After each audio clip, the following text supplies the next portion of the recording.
Durante años creí estar haciendo lo correcto. Después de que papá falleciera y mamá cayera en una profunda depresión, yo di un paso al frente.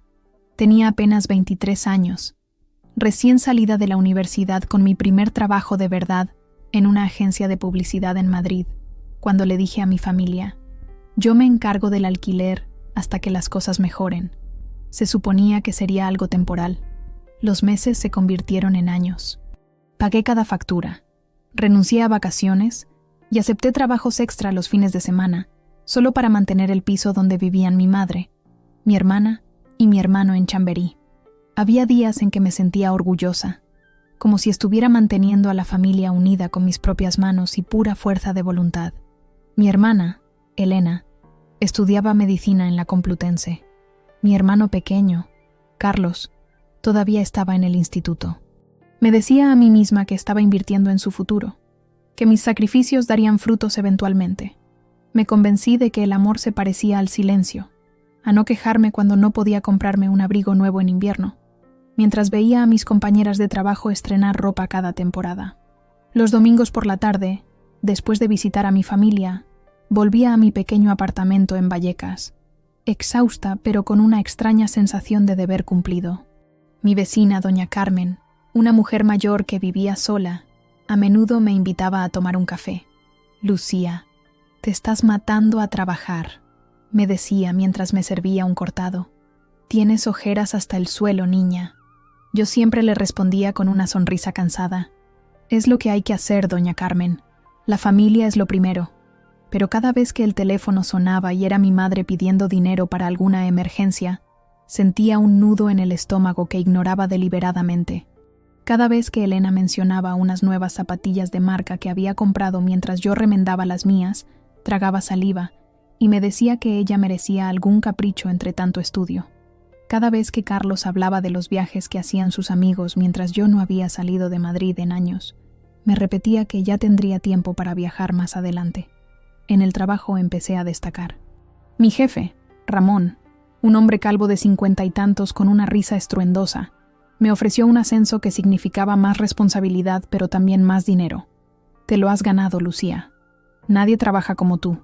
Lo acepté sin dudarlo, pensando no en lo que podría comprarme a mí misma, sino en la tranquilidad que me daría tener un colchón extra para los gastos familiares. Con mi primer sueldo como coordinadora de cuentas, compré un ordenador portátil para Elena. Ella lo necesitaba para sus estudios, o eso me dijo. Costó casi todo mi aumento, pero verla sonreír mientras abría el regalo compensó el sacrificio. Mi madre me abrazó esa tarde y me susurró: «Siempre fuiste la fuerte de la familia». Esas palabras me alimentaron durante semanas. Los jueves por la noche quedaba con Marta, mi única amiga que seguía teniendo paciencia conmigo después de cancelar tantos planes. Nos tomábamos unas cañas en un bar cerca de Gran Vía y ella me contaba sobre sus citas, sus viajes, su vida. Yo escuchaba, fascinada por cómo parecía que vivía en un mundo completamente diferente al mío, aunque solo nos separaban unos pocos kilómetros de distancia. «¿Y tú qué, Lucía? ¿Cuándo vas a pensar en ti?», me preguntaba siempre, en algún momento de la noche. Y yo siempre respondía lo mismo: «Pronto, cuando Elena termine la carrera, cuando Carlos entre en la universidad, cuando mamá esté mejor». Pero a medida que pasaba el tiempo, el resentimiento comenzó a crecer en las grietas de mi agotamiento. Le pedía a Elena que me enviara los recibos o que me ayudara a organizar las facturas, y siempre respondía tarde o con desdén. Lo atribuía al estrés. Todos estábamos cansados. O eso pensaba. Hubo señales que ignoré deliberadamente. Como cuando mi madre, que supuestamente estaba demasiado deprimida para trabajar, de repente tenía energía para irse de fin de semana con sus amigas a Segovia. O cuando Elena apareció con un bolso de diseño que costaba más de lo que yo gastaba en comida en un mes. O cuando descubrí que Carlos había dejado el instituto sin decírmelo, pero seguía aceptando el dinero que yo le enviaba para libros y materiales. Me contaba una historia a mí misma, que todo era temporal, que estaban sanando, que necesitaban estos pequeños lujos para recuperarse del dolor de perder a papá, que algún día, cuando todos estuvieran bien, me lo agradecerían, que entenderían lo que había sacrificado. Y seguía así, año tras año, construyendo una vida para ellos mientras la mía se quedaba en pausa. Dejé de soñar con viajar a Latinoamérica, como siempre había querido. Dejé de pensar en cambiar de trabajo a algo que realmente me apasionara. Dejé de salir con hombres, porque ¿qué podía ofrecerles cuando toda mi energía y recursos iban a otra parte? Me convertí en una máquina de dar sin recibir. Y lo peor es que me convencí de que eso era amor, de que eso me hacía buena persona, de que eso honraba la memoria de mi padre, que siempre había sido el pilar de nuestra familia antes de que un infarto se lo llevara demasiado pronto. La verdad es que había días en que me sentaba en el pequeño balcón de mi apartamento, mirando hacia las luces de Madrid, y me preguntaba si alguna vez sería libre, si alguna vez podría vivir sin esta carga que había elegido llevar. Pero luego sacudía la cabeza. Entraba y transfería más dinero a la cuenta de mi madre. Nunca imaginé que todo cambiaría con una simple llamada telefónica. Una llamada que nunca debí escuchar. Ocurrió un martes. Salía tarde del trabajo, con los auriculares puestos, la lluvia golpeando contra mi abrigo, cuando sonó mi teléfono. Era Elena. Contesté esperando su habitual petición de ayuda con algo. Tal vez la matrícula, la compra, el alquiler, pero en su lugar, escuché risas. No se había dado cuenta de que la llamada se había conectado. Su voz sonaba afilada, divertida. Te juro que Lucía todavía piensa que estaríamos en la calle sin ella, como si no pudiéramos pagar el alquiler nosotros mismos. Está tan desesperada por sentirse necesitada. Otra voz se unió. Mi madre. Déjala que pague. Mientras siga enviando dinero, nosotras no tenemos que preocuparnos. Y ella puede sentirse como una mártir. Todos ganan. Me detuve en seco. El mundo a mi alrededor se volvió borroso. Me quedé allí en la calle, empapada en incredulidad bajo la lluvia de noviembre que caía sobre Madrid. Sus risas me herían más profundamente que cualquier traición que hubiera conocido antes. Para ellas, no era sacrificio, era estupidez.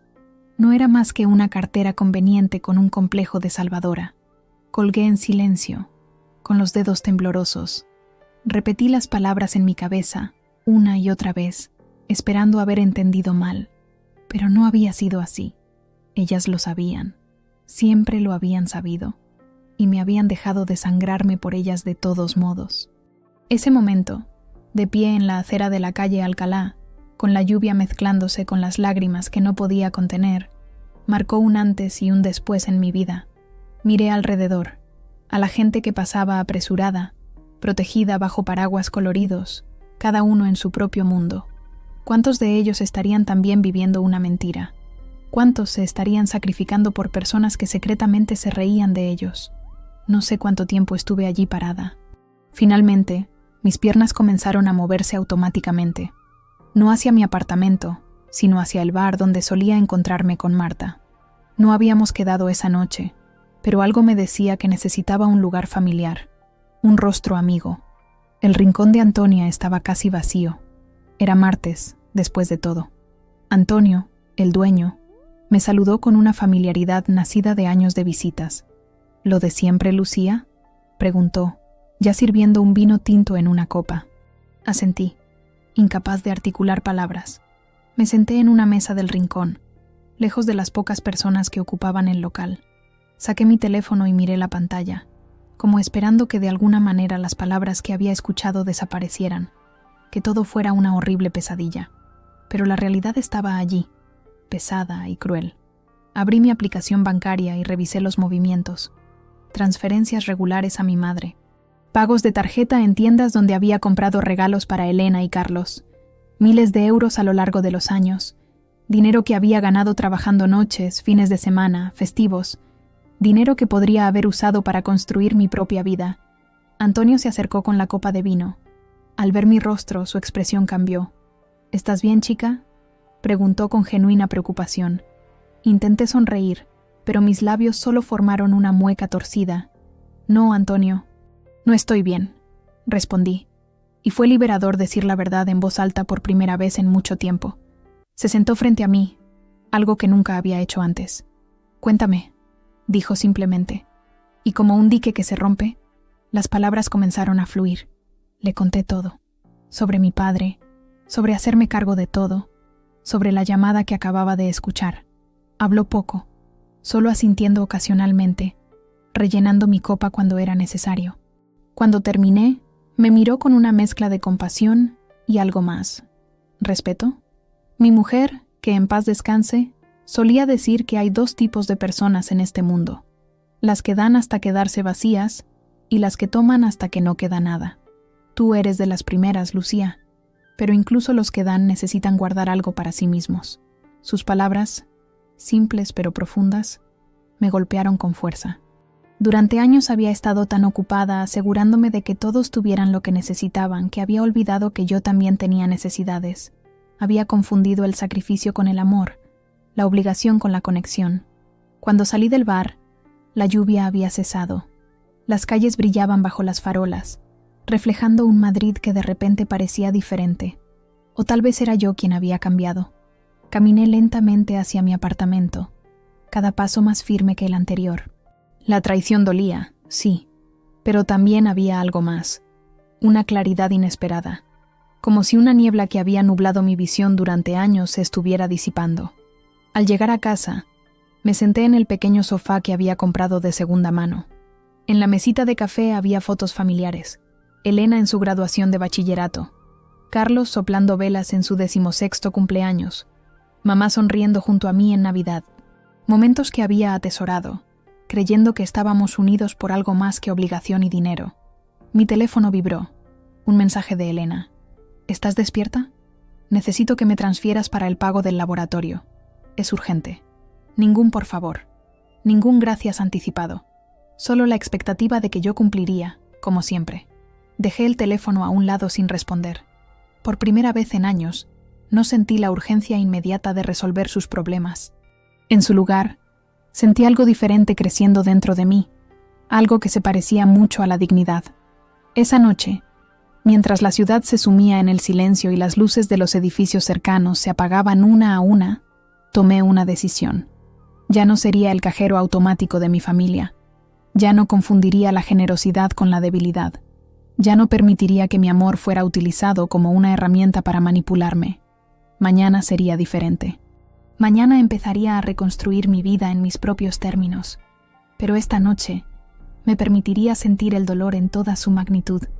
Me permitiría llorar por la familia que creía tener y que nunca existió realmente. Y lloré.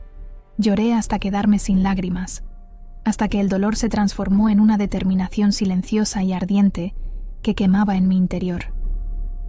Una tormenta se estaba formando dentro de mí, y por primera vez en mucho tiempo, no tenía miedo de su fuerza. Esa noche no dormí. Me quedé mirando el techo de mi pequeño apartamento, ese que apenas podía permitirme porque estaba pagando el de ellas, y dejé que la rabia se asentara en mi interior. Pero debajo de la rabia había dolor. No estaba enfadada porque me hubieran engañado. Estaba destrozada porque las había amado tan completa, tan ciegamente. Los recuerdos me inundaron como un río desbordado. Noches en vela haciendo transferencias bancarias, saltándome comidas para asegurarme de que el alquiler estuviera a tiempo, comprándole un portátil a Elena con mi prima, enviando dinero extra para que mamá no se sintiera culpable por no trabajar. Les había dado pedazos de mi vida, pensando que les estaba ayudando a sobrevivir. Ahora veía todo diferente. Mi generosidad no nos había unido, nos había corrompido. Les había enseñado a esperar siempre el rescate. Había creado el desequilibrio al no decir nunca que no. Y ellas habían tomado mi silencio por consentimiento. Cuando los primeros rayos de sol comenzaron a filtrarse por mi ventana, me levanté y preparé café, más fuerte de lo habitual. Lo necesitaría. Me senté en la pequeña mesa que usaba tanto para comer como para trabajar, y abrí mi portátil. Tenía emails que responder para el trabajo, pero eso podía esperar. Hoy tenía una tarea más importante. Abrí una hoja de cálculo y comencé a calcular. Alquiler, mes tras mes. Facturas de electricidad, agua, internet, comida, ropa, regalos. Emergencias médicas que nunca parecían tener facturas adjuntas, viajes que mi madre necesitaba para su salud mental, las clases particulares de Carlos que estaba segura que nunca había tomado. El total me dejó sin aliento, no solo por la cantidad, que era enorme, sino por lo que representaba, años de mi vida entregados a personas que no lo valoraban. Mi teléfono sonó varias veces. Mensajes de Elena preguntando por qué no había respondido anoche. Un correo de mi madre recordándome que el alquiler vencía en 3 días. Los ignoré todos. En lugar de responder, me vestí y salí a la calle. Necesitaba aire, espacio para pensar. Caminé sin rumbo por el barrio, pasando por el mercado donde compraba fruta cada semana, el pequeño parque donde a veces leía en los raros momentos libres que tenía. Madrid despertaba a mi alrededor, y por primera vez en mucho tiempo, me sentí parte de la ciudad, no solo alguien que pasaba por ella camino al trabajo. Me detuve en una cafetería que nunca había visitado antes, aunque estaba a solo 2 calles de mi casa. ¿Cuántas otras cosas había a mi alrededor que nunca había notado? Pedí un café con leche y un croissant, un pequeño lujo que normalmente me negaría, pensando en el dinero que podría enviar a mi familia. La camarera, una mujer de mediana edad con una sonrisa amable, me preguntó si era nueva en el barrio. No, respondí. Llevo 6 años viviendo aquí. ¿6 años? Su sorpresa era genuina. Es curioso que nunca te haya visto antes. Trabajo mucho, expliqué, y de repente esa respuesta, que siempre había dado con cierto orgullo, me pareció triste. 6 años en un barrio y ser una desconocida. 6 años sin arraigar, sin construir una vida real para mí misma. Mientras desayunaba, observé a la gente que entraba y salía, vecinos que se saludaban por su nombre, un grupo de ancianos que claramente se reunían allí regularmente, bromeando con la camarera, una pareja joven con un bebé, recibidos con exclamaciones de alegría, una comunidad, algo que yo no tenía. Regresé a casa con una claridad renovada. No era solo el dinero lo que me habían robado mi madre y Elena, era mi sentido de pertenencia, mi capacidad para construir conexiones reales, mi tiempo para descubrir quién era yo más allá de ser la proveedora, la salvadora. Me senté de nuevo frente al ordenador, pero esta vez no abrí la hoja de cálculo. Abrí un documento en blanco y comencé a escribir, sin acusaciones, sin amargura, solo verdad. Les conté que había escuchado la llamada, que sabía, que a partir del próximo mes no cubriría más el alquiler, que les deseaba lo mejor, pero que estaba reclamando mi vida. Adjunté un resumen de todo lo que había pagado en los últimos 6 años, no como una factura, sino como un recordatorio de lo que habían estado dispuestas a tomar. Antes de pulsar «enviar», me detuve. Estaba actuando por impulso. ¿Me arrepentiría después? Cerré el portátil y decidí esperar un día, darme tiempo para estar segura. Esa tarde, sonó mi teléfono de nuevo. Esta vez era Carlos, mi hermano pequeño, el único que no había hablado en aquella llamada. «Lucía, ¿estás bien? Elena está preocupada porque no contestas». Su voz sonaba sinceramente preocupada, y por un momento dudé. ¿Debería contarle lo que había escuchado? ¿Involucrarle en este desastre? «Estoy bien», dije finalmente. «Solo necesito tiempo para pensar en algunas cosas». «¿Es por dinero?», preguntó. «Porque si necesitas que devolvamos algo...». Me reí, pero no había humor en esa risa. «No, Carlos, no es por dinero. O quizás sí lo es, de alguna manera. Te llamaré pronto, ¿vale?». Colgué antes de que pudiera preguntar más. No quería ponerle en medio. No todavía. Primero necesitaba estar segura de mis propios sentimientos, de mis propias decisiones. Esa noche, mientras preparaba una cena simple, otra cosa que había descuidado, alimentándome con lo mínimo necesario mientras enviaba dinero para que ellos comieran bien, pensé en lo que realmente quería. No era venganza, no era hacerles sentir culpables, era libertad. La libertad de despertarme por la mañana y pensar en lo que yo quería hacer, no en lo que ellos necesitaban. La libertad de gastar mi dinero en mí misma sin sentirme egoísta. La libertad de construir relaciones basadas en el respeto mutuo, no en la dependencia. Había estado tan ocupada siendo fuerte para todos los demás que había olvidado ser fuerte para mí misma. Había estado tan centrada en mantener a mi familia a flote que no había notado que me estaba ahogando. Al día siguiente, abrí de nuevo el ordenador y releí el email que había escrito. Añadí un párrafo. «No os odio. No quiero cortar lazos completamente, pero necesito establecer límites claros. Necesito sanar. y vosotros necesitáis aprender a ser autosuficientes, no porque no os quiera ayudar, sino porque ayudaros de la forma en que lo he estado haciendo os está perjudicando tanto como a mí. Pulsar, enviar, fue uno de los actos más difíciles y más liberadores de mi vida, como soltar una carga que había llevado durante tanto tiempo que se había convertido en parte de mí, como aprender a respirar de nuevo después de años bajo el agua. El silencio que siguió fue ensordecedor. No hubo respuestas, no al principio. Luego, mensajes frenéticos. Mi hermana me rogaba que hablara con ella. Mi madre enviaba párrafos llenos de culpa. Carlos, el único que no había hablado en aquella llamada, simplemente envió: lo siento. No contesté. Ya no les debía nada. Por primera vez, me estaba eligiendo a mí misma. Y en ese silencio, en ese espacio que había creado para mí, comenzó a crecer algo nuevo. No sabía exactamente qué era todavía, pero se sentía como el principio de algo auténtico, algo mío. Una semana después de enviar aquel email, seguía sin responder a las llamadas o mensajes de mi familia. Necesitaba ese tiempo para mí, para procesar lo que había sucedido y lo que significaba para mi futuro. El trabajo se convirtió en mi refugio. Ramón notó el cambio en mí, cómo llegaba más temprano y me quedaba hasta tarde, no por necesidad económica como antes, sino porque necesitaba ocupar mi mente. ¿Todo bien en casa, Lucía?, me preguntó un viernes mientras todos recogían para irse de fin de semana. La verdad es que no. Respondí con una honestidad que me sorprendió a mí misma. Pero estoy trabajando en ello. Me miró con curiosidad, pero no presionó. En lugar de eso, me ofreció algo inesperado. Hay un proyecto nuevo para una campaña en Valencia. Pensaba asignárselo a Diego, pero si te interesa... Me interesa, dije inmediatamente, sin pensarlo 2 veces. La idea de salir de Madrid, aunque fuera por unos días, sonaba como un respiro necesario. Esa noche, cuando llegué a casa, me senté con una copa de vino y mi cuaderno. Necesitaba ver en blanco y negro exactamente lo que había ocurrido durante estos años.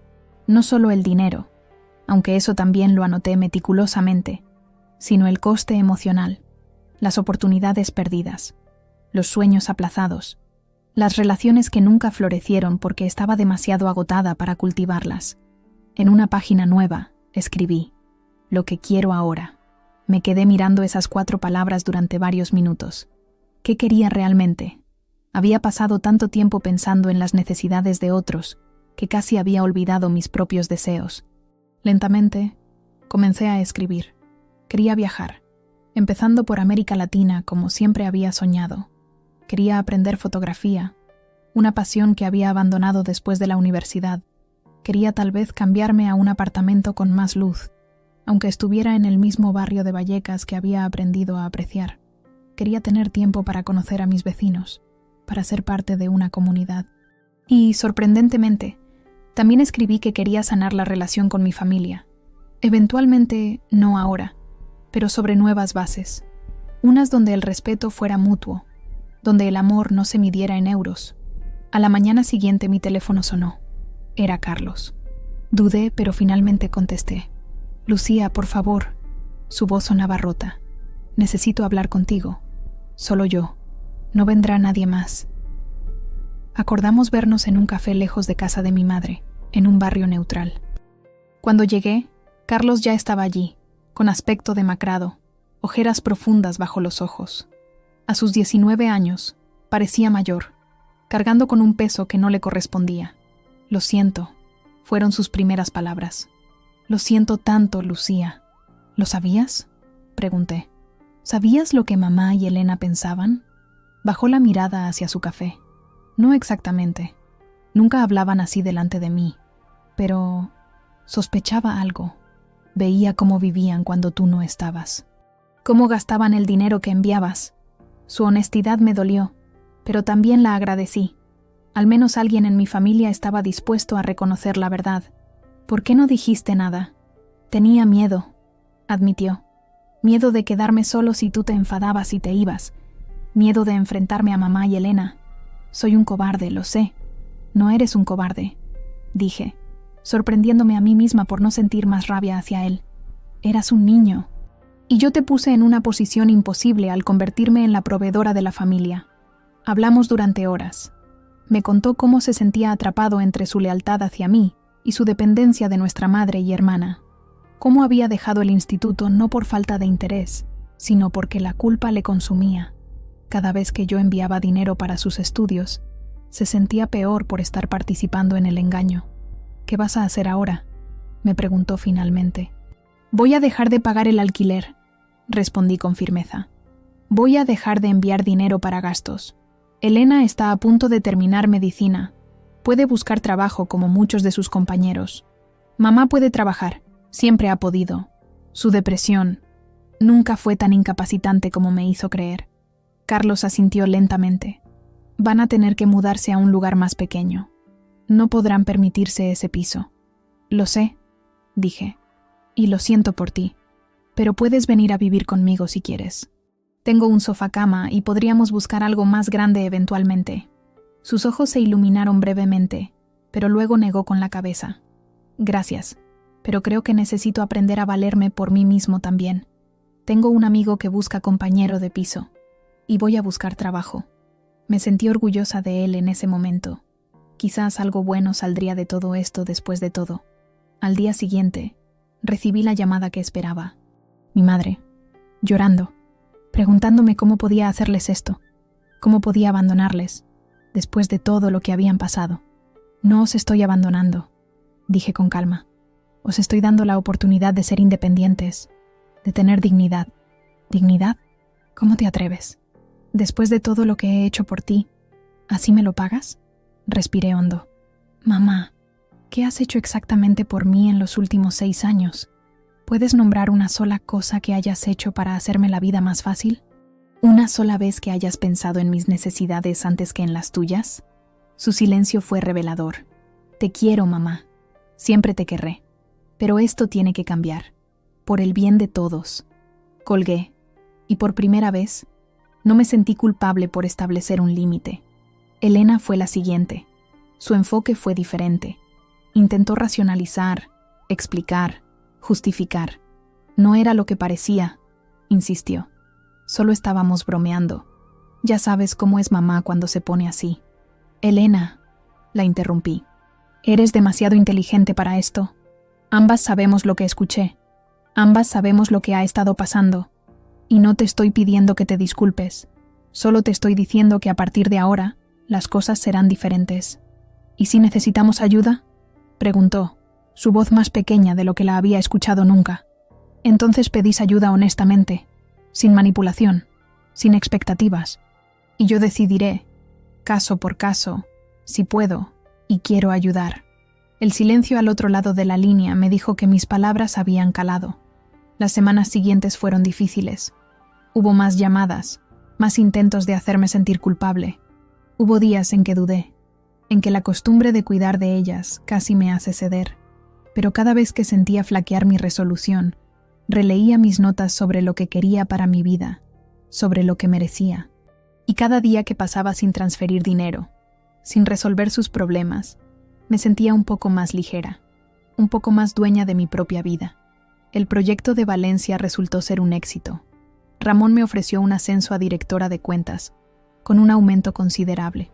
Por primera vez, pensé en ese dinero como mío, en lo que podría hacer con él para mí, no para otros. La sensación era extraña, pero embriagadora. Una tarde, mientras paseaba por el Retiro, me encontré sonriendo sin motivo aparente. Era la sonrisa de alguien que comenzaba a redescubrir la alegría de vivir en sus propios términos. La sonrisa de alguien que estaba aprendiendo a trazarse a sí misma en líneas firmes e innegociables. Es extraño lo que viene después de una traición. Dicen que el tiempo cura todas las heridas, pero creo que es más preciso decir que el tiempo te da perspectiva. Y la perspectiva puede ser más valiosa que la curación. 3 meses después de cortar el apoyo financiero a mi familia, mi vida había cambiado de formas que no habría podido imaginar. Mi apartamento seguía siendo el mismo, pero yo lo habitaba de manera diferente. Había comprado plantas, algo que nunca me permitía porque, ¿para qué gastar en algo así? Y ahora pequeños toques de verde daban vida a cada rincón. Había colgado fotografías en las paredes, no solo de mi familia como antes, sino de lugares que quería visitar, de momentos con amigos que estaba recuperando. Un sábado por la mañana, Mientras regaba mis nuevas compañeras verdes, sonó el timbre. Era doña Carmen, mi vecina. Lucía, niña, te he traído estas magdalenas caseras. Las hice esta mañana y me sobraron. La invité a pasar, algo que nunca había hecho antes. Siempre estaba demasiado cansada, demasiado preocupada, o mi apartamento estaba demasiado desordenado porque apenas pasaba tiempo en él. Pero ahora me sentía orgullosa de mi pequeño espacio. Era modesto, pero era mío, realmente mío. «Qué bonito tienes todo», comentó mientras se sentaba en mi sofá. «Y tú tienes mejor cara. Has engordado un poco, te sienta bien». Me reí. Solo doña Carmen podría decir algo así y hacer que sonara como el mejor cumplido del mundo. «Estoy cuidándome más», admití. «Comiendo mejor, durmiendo más. ¿Y tu familia? Hace tiempo que no los mencionas». La pregunta no me tomó por sorpresa, pero sí me hizo reflexionar. Estamos recalculando nuestra relación, poniendo límites nuevos. Asintió como si entendiera perfectamente. A veces el amor significa decir que no. Mi Paco, que en paz descanse, era demasiado bueno. Daba todo a sus hermanos. Tuve que enseñarle a guardar algo para nosotros. Sus palabras resonaron en mí. Era exactamente lo que estaba aprendiendo a hacer. Guardar algo para mí misma. Después de que doña Carmen se fuera, con la promesa de que iría a tomar café a su casa la semana siguiente, me preparé para salir. Había empezado a tomar clases de fotografía los sábados en un centro cultural de Lavapiés. Era algo que siempre había querido hacer, pero que nunca había priorizado. El centro bullía de actividad cuando llegué. Personas de todas las edades y orígenes se mezclaban en los diferentes talleres. Me sentí parte de algo vivo, diverso, estimulante. En mi clase había desde adolescentes hasta jubilados, todos unidos por el deseo de capturar momentos, de contar historias a través de imágenes. María, nuestra profesora, nos había asignado un proyecto: fotografiar algo que representara un cambio en nuestras vidas. Mientras caminaba por las calles después de clase, cámara en mano, pensé en qué podría capturar. ¿Las plantas nuevas? ¿Mi sonrisa más relajada? ¿La aplicación de viajes en mi teléfono donde estaba planificando mi primer viaje a Colombia? Casi sin darme cuenta, mis pasos me llevaron al barrio donde vivía mi familia. Me detuve a una distancia prudente del edificio, observándolo. Tantos recuerdos, tantas emociones contradictorias. Levanté la cámara y tomé una foto. No del edificio entero, sino de una ventana específica, la del salón donde tantas veces nos habíamos reunido. A través del visor, parecía más pequeña, más lejana, exactamente como se sentía ahora mi relación con ellos. Una parte de mi vida, pero ya no el centro de ella. Cuando bajé la cámara, vi a Carlos saliendo del portal. No me había visto todavía. Observé cómo había cambiado en estos meses. Caminaba más erguido. Llevaba una mochila que supuse contenía libros. Me había contado que estaba preparándose para obtener su título de bachillerato por fin. Podría haberme ido sin que me viera, pero en lugar de eso, le llamé. Se giró, sorprendido, y luego sonrió. Una sonrisa genuina que me recordó al niño que había sido antes de que todo se complicara. ¿Tienes tiempo para un café?, pregunté cuando se acercó. Siempre para ti, respondió. Encontramos una terraza cercana y nos sentamos. Era extraño estar tan cerca de casa de mi madre y no sentir la obligación de visitarla. Carlos me contó que había conseguido un trabajo a media jornada en una librería del barrio, que estaba compartiendo piso con su amigo, como había planeado, que era duro, pero que se sentía bien ser responsable de sí mismo. Mamá y Elena se han mudado a un piso más pequeño, me informó, observando mi reacción. En Carabanchel. No es tan céntrico, pero es lo que pueden permitirse. Asentí, procesando la información. No sentí la culpa que esperaba, solo una tranquila aceptación. ¿Están bien? Sobrevivirán, dijo con una madurez que me sorprendió. Elena ha conseguido trabajo como enfermera mientras termina la carrera, y mamá está trabajando en una tienda de ropa. Se queja mucho, pero creo que secretamente le gusta tener algo que hacer. ¿Y tú? ¿Cómo te sientes con todo esto? Consideró la pregunta seriamente antes de responder. Al principio fue duro. Me sentía atrapado en medio. Pero ahora, creo que era necesario. Para todos nosotros. Incluso para mí. Especialmente para ti. Extendí la mano y apreté la suya. Gracias, Carlos, por entender, por no juzgarme. Nunca podría juzgarte, Lucía. Hiciste más de lo que nadie hubiera hecho. Aguantaste más de lo que nadie debería aguantar. Nos despedimos con la promesa de vernos pronto, solo nosotros dos, lejos de las complicaciones familiares. Mientras regresaba a casa, pensé en cómo la vida da vueltas. Quizás no había perdido completamente a mi familia. Quizás solo estábamos encontrando una nueva forma de relacionarnos, más sana, más equilibrada. En el trabajo, las cosas también estaban cambiando. Mi ascenso vino con nuevas responsabilidades, nuevos desafíos, pero ahora tenía la energía para enfrentarlos. Ya no llegaba agotada por las preocupaciones familiares. Ya no me sentía dividida entre dos mundos. Ramón lo notó. «Has cambiado, Lucía», me dijo un día después de una presentación particularmente exitosa. «Siempre has sido buena en tu trabajo, pero ahora brillas». Me sonrojé ante el cumplido, pero sabía que tenía razón. Había algo diferente en mí. Una confianza que venía de establecer límites claros. Una alegría que nacía de cuidarme a mí misma. Marta, mi amiga de siempre, también notó el cambio. «Por fin puedo hacer planes contigo sin que los canceles a última hora», bromeó una noche mientras cenábamos en un restaurante argentino que siempre habíamos querido probar. «¿Quién eres y qué has hecho con mi amiga Lucía, la mártir?». Me reí, pero su comentario me hizo reflexionar. Creo que siempre tuve miedo de que si no era útil, si no me sacrificaba, no sería querida. Que mi valor estaba en lo que podía dar a los demás. Y ahora sé que merezco amor simplemente por ser quien soy. Que mis necesidades importan tanto como las de cualquier otra persona. Que puedo dar desde la abundancia, no desde el vacío. Marta levantó su copa. «Por la nueva Lucía, que siempre recuerde su propio valor». Brindamos, y sentí que estábamos celebrando no solo mi cambio, sino el nacimiento de una versión de mí misma que siempre había estado ahí, esperando ser reconocida. Esa noche, de vuelta en mi apartamento, revisé las fotos que había tomado durante el día. La imagen de la ventana del piso familiar me llamó la atención. Era una buena foto, técnicamente hablando. El encuadre, la luz, todo funcionaba. Pero lo que más me gustó fue lo que representaba. Una perspectiva nueva. La capacidad de ver algo que una vez fue central en mi vida desde la distancia, con claridad y sin que me consumiera. Decidí imprimirla y colgarla en mi pared, no como un recordatorio del dolor, sino como un testimonio de mi crecimiento, de mi capacidad para construir una nueva vida a partir de las ruinas de la antigua, porque eso era lo que estaba haciendo, reconstruir, no solo recuperando lo que había perdido, tiempo, dinero, oportunidades, sino creando algo completamente nuevo, algo más fuerte, más auténtico, más mío. El tiempo pasó, las estaciones cambiaron, mi vida encontró un nuevo ritmo, uno que yo misma había elegido. Había días buenos y días no tan buenos, por supuesto, momentos en que la culpa volvía a acecharme, especialmente en fechas señaladas como Navidad o el aniversario de la muerte de mi padre. Pero aprendí a reconocer esos sentimientos sin dejar que me controlaran. Aprendí a recordarme a mí misma que establecer límites no era egoísmo, sino autopreservación.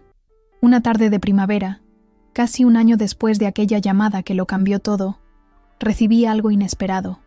Una carta. No un email, no un mensaje de WhatsApp, sino una carta manuscrita.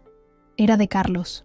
La abrí con curiosidad, preguntándome por qué habría elegido esta forma tan anticuada de comunicarse cuando nos veíamos regularmente para nuestros cafés quincenales. «Querida Lucía», comenzaba la carta con su letra inclinada y apretada, tan familiar.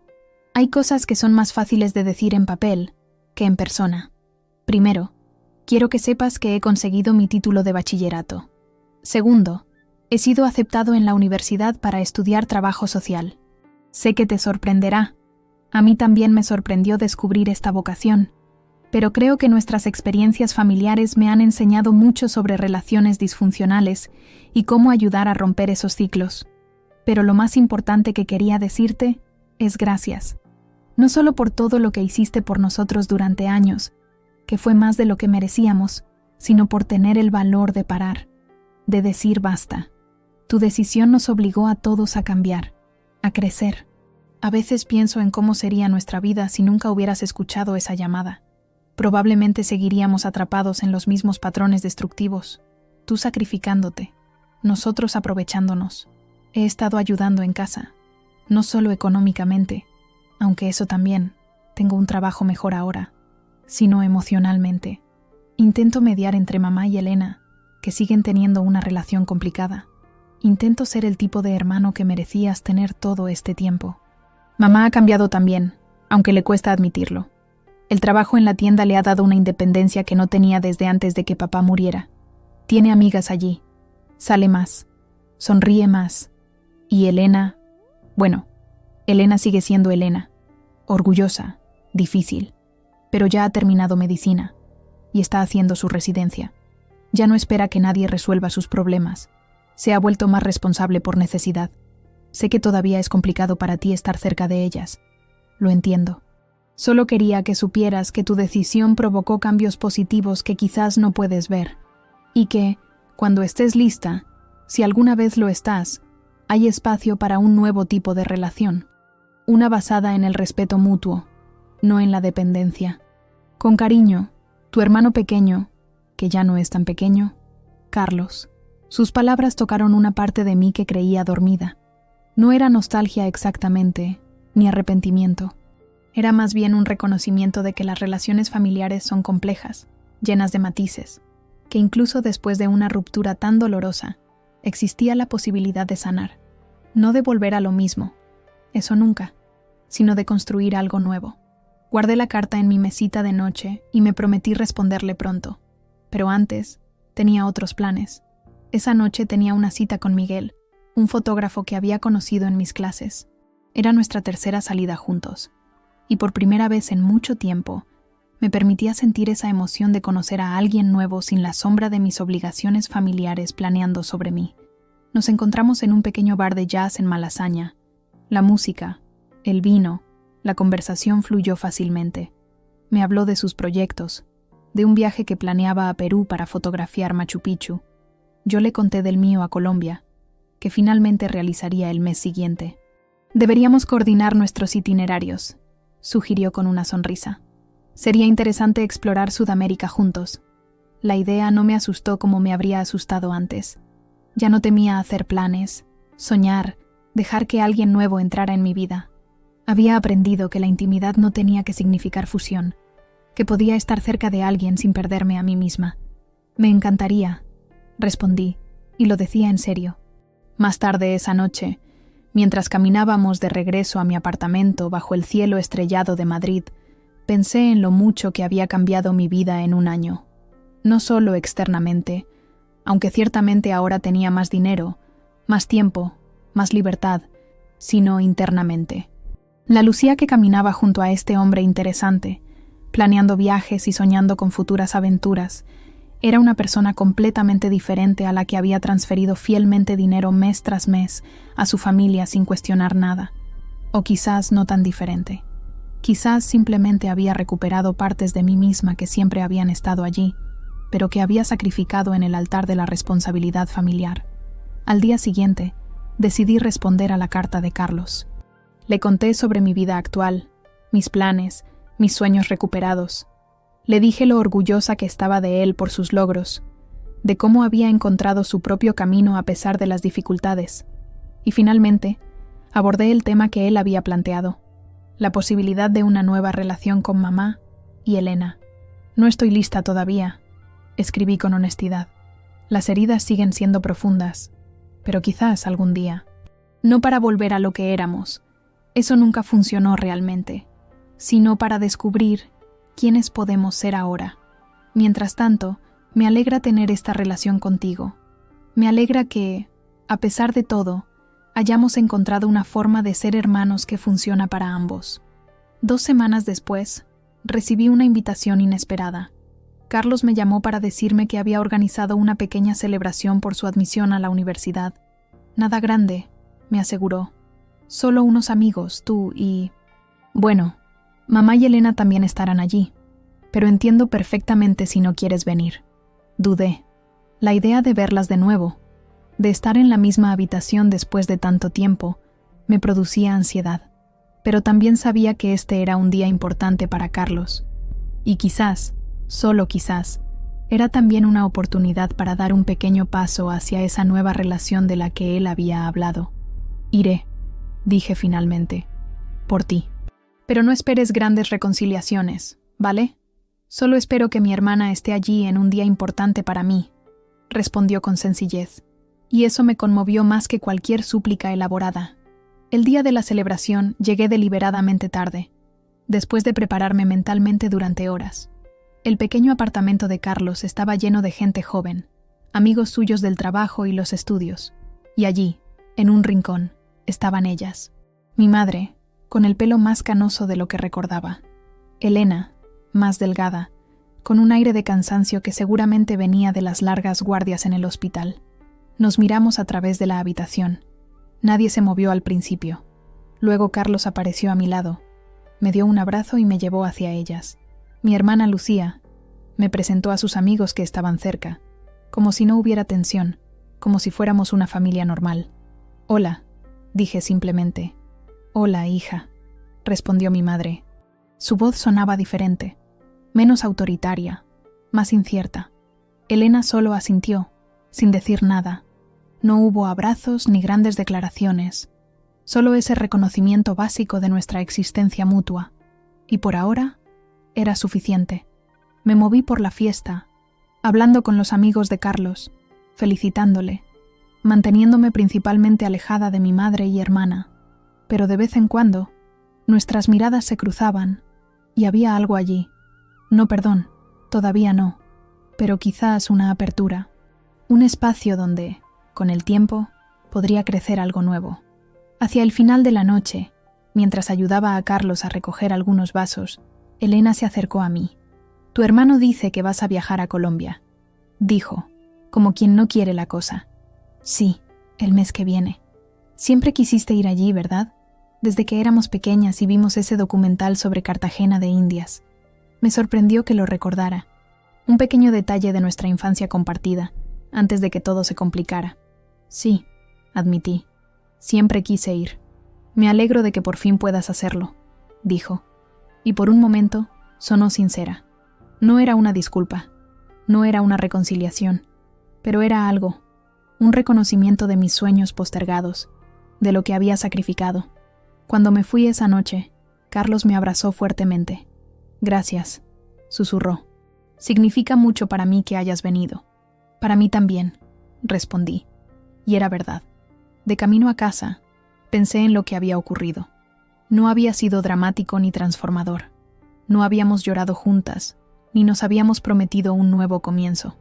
Pero habíamos estado en la misma habitación sin que el pasado nos consumiera completamente. Era un pequeño paso. Y quizás eso era todo lo que podíamos esperar por ahora. Y estaba bien así. Porque había aprendido que el amor no siempre tiene que ser grandioso o perfecto. A veces es pequeño, imperfecto, cauteloso. A veces se construye lentamente, paso a paso, con límites claros y expectativas realistas.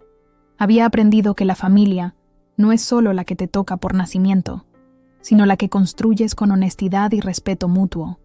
Mi familia ahora incluía a Carlos, sí, pero también a doña Carmen con sus magdalenas caseras, a Marta que nunca había dejado de invitarme a salir a pesar de mis constantes cancelaciones, a mis compañeros de clase de fotografía con quienes compartía una pasión redescubierta, incluso a Miguel, con quien planeaba aventuras futuras.